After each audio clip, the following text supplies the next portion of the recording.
disebutkan wasari'u ila maghfiratin min rabbikum wa jannatin 'arduhas samawati wal ardu 'iddat lil muttaqin.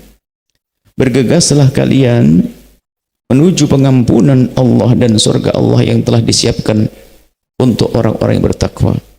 Memang di situ disebutkan orang berbuat baik, alladzina yunfikuna fis sarra'i wad dharra. Ya betul, urusan dengan manusia dia berusaha untuk bisa berbagi, berderma fis sarra'i wad dharra.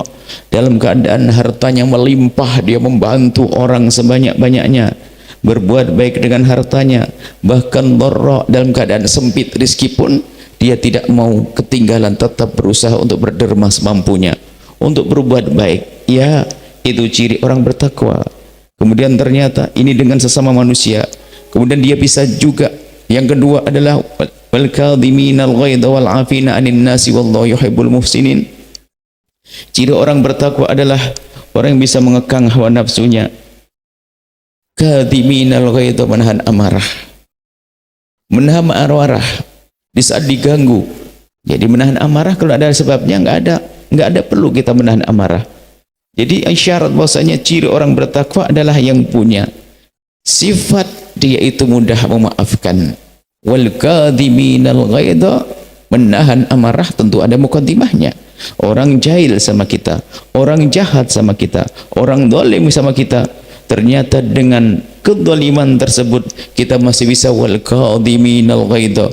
Orang yang jahat kepada kita, ternyata kita wal kadhiminal ghaidha, menahan amarah. Mungkin saudara kita yang jahil, mungkin tetangga kita yang jahil, tetapi kita wal kadhiminal ghaidha, bisa menahan amarah. Wal kadhiminal ghaidha, menahan amarah. Ternyata bukan sekedar menahan amarah, orang bertakwa mampu memaafkan. Wal 'afina 'anil nasi, memberi maaf. Kalau orang emosian, pendendam, jauh dari wilayah ketakwaan. Wal 'afina 'anil nasi, ternyata bukan sekedar dia tidak bereaksi negatif atas kezaliman orang lain, tapi wal 'afina 'anil nasi, berlapang dada, berjiwa besar memaafkan dia. Dan ternyata tidak sampai di situ, Allah yuhibbul muhsinin, dia berbuat baik. Didolimi Allah berbuat baik, dijahilin sama saudara berbuat baik. Dan ini termasuk nanti yang akan kami hadirkan dalam silsilah kita di pertemuan-pertemuan yang akan datang. Bagaimana kita menyempurnakan hubungan kita dengan sesama manusia. Kita harus punya modal besar, modal memaafkan. Karena apa? Semua dari kita sangat mungkin berbuat salah kepada kita, seperti halnya kita sangat mungkin berbuat salah kepada mereka. Lalu bagaimana agar kita bisa berdamai? Kuncinya di dalam diri kita. Kita persiapkan maaf seluas-luasnya, lapang hati, lapang dada. Dan nanti akan kita bahas wallahu yuhibbul muhsinin, sampai di saat dijailin malah dia berbuat baik. Alangkah indahnya hidup seperti itu. Kemudian setelah itu ternyata ada yang luar biasa lagi. Allah maha luas dengan kasih sayangnya. Disebut orang bertakwa, ternyata bukan saja orang yang berbuat baik semacam itu, akan tapi walladzina idza fa'alu fahishatan aw dzalamu anfusahum. Ada kelompok orang disebut sebagai orang yang bertakwa dan tempatnya adalah surga Allah Subhanahu wa taala, adalah walladzina idza fa'alu fahishatan. Ternyata mereka yang melakukan kekejian, melakukan dosa. Artinya pendosa pun bisa digelari orang yang bertakwa, tentunya dengan catatan pendosa walladzina idza fa'alu fahishatan aw dzalamu anfusahum dzakarullaha, dia berusaha untuk ingat kepada Allah dan dia sangat mengetahui bahwasanya Allah lah yang Maha Pengampun, kemudian dia memohon ampun kepada Allah Subhanahu wa taala. Kalau memang kita bukan golongan-golongan yang pertama orang yang bertakwa dengan kebaikan-kebaikan, mari saat ini kalau memang kita pendosa dan pendosa, kita menjadi orang yang bertakwa dengan berdamai kepada Allah Subhanahu wa taala, memohon ampun kepada Allah Subhanahu wa taala, menyadari dosa-dosa kita. Ketahuilah setelah itu indah, kita masuk wilayah yang sangat luar biasa, yaitu wilayah dicintai oleh Allah. Innallaha yuhibbut tawwabin, Allah mencintai orang-orang yang bertobat. Maka dari itu malam ini adalah pembukaan bahwasanya yang akan kita kerjakan dan yang harus kita kerjakan, yang akan kita hadirkan dalam renungan kita di hari-hari berikutnya adalah hubungan kita kepada Allah Subhanahu wa taala. Kita renungi bagaimana urusan kita dengan Allah, sudahkah kita berdamai dengan Allah, kemudian urusan dengan baginda Nabi sallallahu alaihi wasallam, kemudian setelah itu urusan dengan sesama manusia. Urusan dengan sesama manusia banyak modelnya. Ada manusia yang dia adalah ibunda kita, ada manusia yang dia adalah ayahanda kita. Bagaimana urusanmu dengan orang tua? Kemudian setelah itu ada lagi saudara kita. Bagaimana urusan kita dengan saudara? Kadang ada orang baik dengan bapak ibunya, tidak baik dengan saudaranya.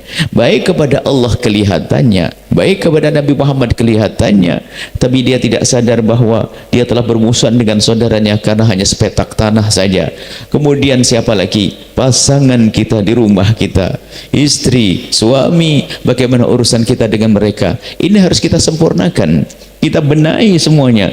Kemudian dengan anak-anak kita, bagaimana perhatian kita dengan anak-anak kita, kemudian dengan pembantu kita, dengan tetangga kita, dengan karyawan kita, dengan rakyat kita kalau memang kita seorang pejabat dan pemimpin, dan seterusnya masih banyak. Dan ini harus kita cermati, kalau tidak kita akan menyesal nanti. Kelihatannya berbuat baik kepada Allah, terlihat di mihrab masjid, dia menangis di masjid, dia melakukan sholat di tengah malam, akan tapi di pagi hari ingin menangis tetangga, ingin nangis istri, ingin nangis suami, ingin nangis saudara. Mau kemana? Bahkan bisa jadi menikmati umrah bolak-balik, ternyata harta warisan belum diberesin. Maka dari itu kita perlu menghadirkan renungan. Dan hari ini mukaddimah saja bahwa merenung itu penting sekali. Jangan ibadah hanya ibadah-ibadah. Orang yang ibadah hanya ibadah tanpa renungan, bisa saja sambil beribadah dia bermaksiat, lupa kalau bajunya adalah hasil nyuri. Mungkin ini adalah barang haram dipakai untuk sholat, tidak akan diterima oleh Allah Subhanahu wa taala. Ternyata merenung itu penting. Apa yang kita makan, apa yang kita kenakan, apa yang kita kendarai, dan seterusnya, dan dosa-dosa yang lainnya. Maka bermakna merenung. Maka sebetulnya 10 akhir bulan Ramadan ini kita belajar banyak. Puasa iya, belajar sholat malam, dan semoga nanti sudah menjadi kebiasaan. Biarpun mungkin kita tidak sholat sepanjang sholat tasbih yang kita lakukan, tapi nanti di luar Ramadan kita harus punya waktu khusus kepada Allah. Waktu khusus kepada Allah, apakah 2 rakaat atau 5 rakaat, 3 rakaat atau 5 rakaat atau 7 rakaat. Kemudian setelah itu kita menghadirkan renungan di malam-malam hari, sambil kita baca wajah anak-anak kita, sambil dengan memanjatkan doa. Kita baca wajah ibunda kita agar ada penyesalan atas kekurangan ajaran kita. Kita baca pasangan kita agar kita punya kasih sayang karena telah melahirkan anak-anak kita, sehingga kita tidak zalim. Terus seperti itu, sehingga keluar dari bulan Ramadan kita menjadi orang yang baik kepada Allah dan baik kepada sesama manusia. Itulah orang yang bertakwa. Jangan tertipu. Ada orang baik kepada Allah, tidak baik dengan manusia, tidak dianggap bertakwa. Atau orang baik kepada manusia, tidak baik kepada Allah, bohong dia. Pasti bukan karena Allah. Karena dua ini nggak bisa dipisahkan. Orang yang baik kepada Allah, dia harus baik dengan sesama manusia. Karena Allah murka kalau kita durhaka kepada orang tua. Allah murka kalau kita tidak baik dengan saudara, bahkan disebutkan la yadkhulul jannah, tidak masuk surga memutus tali persaudaraan. Dan masih banyak berita atau firman Allah, hadis Nabi yang menjelaskan pentingnya hubungan dengan sesama manusia. Bahkan di saat kita urusan dengan tetangga, ada hubungannya dengan keimanan. La man kana yu'minu billahi wal yaumil akhir falyukrim jarah. Kalau orang punya iman kepada Allah, harus bisa menghormati tetangga.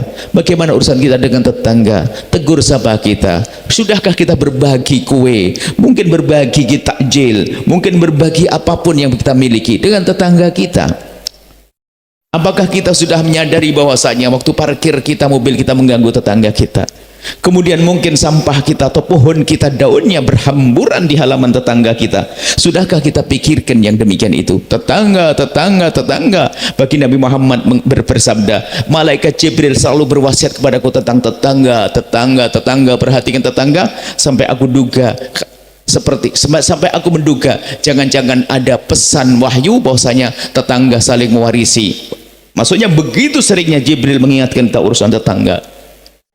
Sehingga dengan menghadirkan renungan itu, hubungan kita itu semakin baik kepada sesama.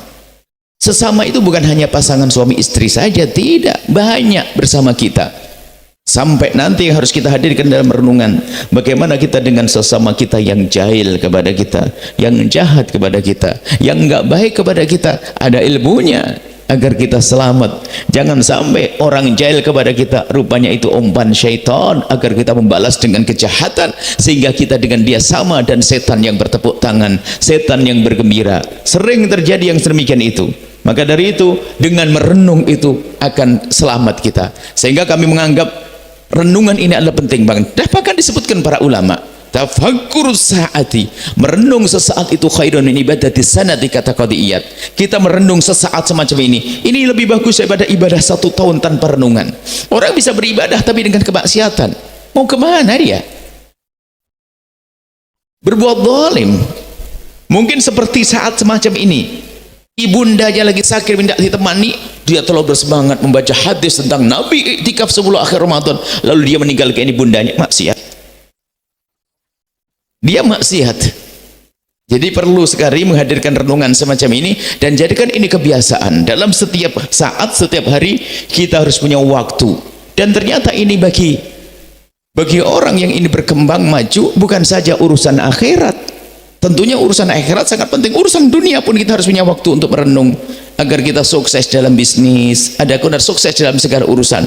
Tapi kita saat ini bicara tentang urusan keselamatan kita di akhirat, dengan kita membenahi hubungan kita dengan Allah dan hubungan dengan sesama manusia. Maka di saat renungan, ayo kita merenung yang serius. Kemudian di dalam kita merenung, bacalah diri kita sendiri. Ini rambu-rambu untuk esok hari. Banyak kita mendengar sebuah renungan, tapi yang terbaca adalah wajah saudara kita. Waktu kita mendengar jangan dengki, kita merasa orang tetanggaku yang dengki, seolah-olah dia tidak punya dengki. Ada perintah jangan sombong, yang kebaca adalah adiknya yang sombong, seolah-olah dia tidak pernah sombong. Sehingga di dalam kita mendengar petuah, mendengar ilmu, mendengar nasihat, jadikan kita adalah orang pertama yang harus mengambil nasihat sebelum orang lain. Ada orang kulaan kebaikan. Jadi kalau dengar ceramah begini itu hanya nanti untuk dipakai nasihati orang, bukan untuk nasihati dirinya sendiri. Maka dalam kesempatan semacam ini, orang yang paling perlu untuk mendengar suara ini adalah yang paling dekat telinganya, yang berbicara ini. Jadi sebetulnya kalau kami menyampaikan sesuatu itu, sebetulnya kami ingin nasihati diri kami sendiri, bukan karena kami lebih baik dari yang lainnya. Oh tidak, lumayan kami bisa bersama-sama memperdengarkan pesan kami mendengar, kami ingin berbenah, kami ingin menjadi lebih baik, dan seterusnya. Dan kita sama-sama, kita ini tim kebersamaan untuk sukses di dunia dan sukses di akhirat. Maka dari itu jangan menjadi orang tertipu. Kemudian sepahit apapun di saat kita harus mengakui sebuah kebenaran, menyadari sebuah kesalahan, maka ketahuilah di balik itu adalah manis yang luar biasa di akhirat nanti. Mungkin kita harus pulang mengembalikan hak saudara kita yang telah kita ambil. Mungkin kita pulang, ternyata kita harus meminta maaf kepada istri kita karena ternyata saya yang salah. Minta maaf kepada suami salah. Jangan sombong, jangan biarkan kesombongan terus menguasai hati kita. Nah, ini yang harus kita hadirkan dalam renungan ini. Orang baik kepada Allah, tidak baik kepada manusia, tidak diterima. Baik kepada Allah, tidak baik kepada semua manusia, tidak diterima. Bahkan berbuat jahat kepada manusia menjadikan Allah murka. Kemudian ada orang yang baik kepada manusia, enggak baik kepada Allah, pasti bukan karena Allah. Contoh aja, ada orang berbuat baik kepada manusia, dia bisa berderma, bersedekah sampai mungkin ribuan orang, dikasih uang, dikasih makan, dikasih hadiah, tapi dia tidak sholat subuh. Apa yang ia cari? Karena pahala sholat subuh 2 rakaat tidak bisa dikalahkan dengan miliaran sedekah sunnah yang ia berikan. Tapi kenapa kok dia sedekah sunnah kok seneng banget, padahal cari duit susah tapi tidak sholat subuh? Karena dia sedekah bukan karena Allah, hanya pengen dipandang bahwa dia adalah orang yang dermawan di kampungnya.